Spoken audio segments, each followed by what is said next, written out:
Hi, I'm Michael.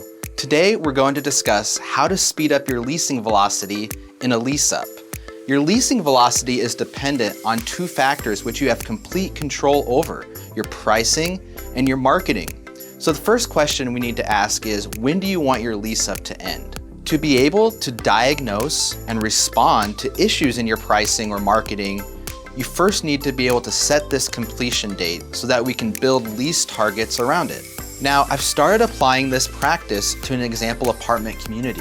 We're going to look specifically at the 2-bedroom floor plan at this community, of which there are 30 units, and the base rent price has been set at $950 per month. This example apartment community has set up a lease-up target of 6 months. Now, when setting a completion timeline for your apartment community's lease-up, it's really important that you not be wildly unrealistic. It just isn't reasonable for a 500-unit community to be leased up in 3 months. That's why you should set a completion date that's in a healthy time frame relative to your apartment community's size. So let's go back to our example apartment community. They set up a lease-up target of 6 months. So now we can set monthly lease targets that it needs to achieve in order to sign 30 leases in a 6-month time frame. They must maintain a leasing velocity of 5 leases signed per month to stay on track with that completion date. This method not only allows you to record your lease-up's progress, but also identify any pain points within your pricing or marketing that's slowing down your leasing velocity.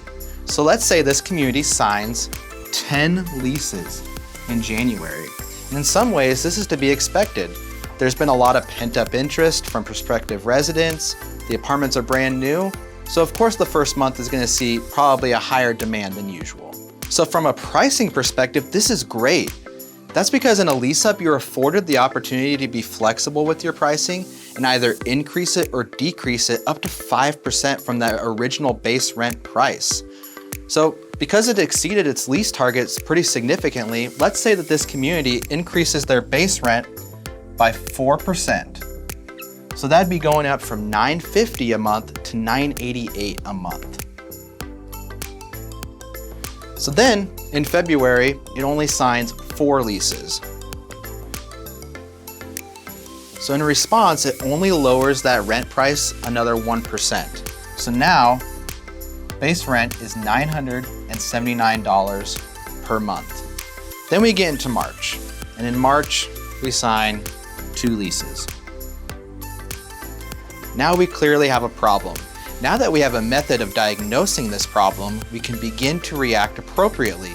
With pricing, we can continue to lower our base rent. But with marketing, we can increase our marketing spend to drive more traffic to the 2-bedroom floor plans on your apartment community's website. These tactics aim to increase your demand to the point where you can generate more leases faster.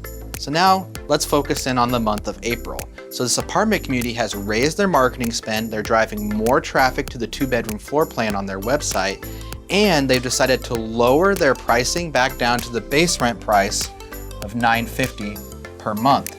These 2 actions result in 7 leases signed. So now we're at 23 leases signed, and our target by this point was 20. Now, this gives the apartment community another opportunity to raise their pricing.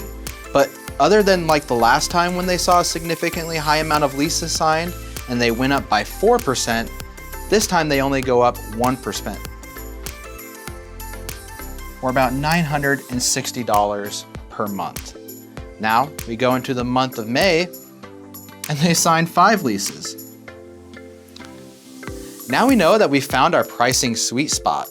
And from here, you would only want to raise or lower your pricing 0 to 2%. Plus, this community can dial back their marketing spend because they've sped up their leasing velocity to the point where they don't need as much demand.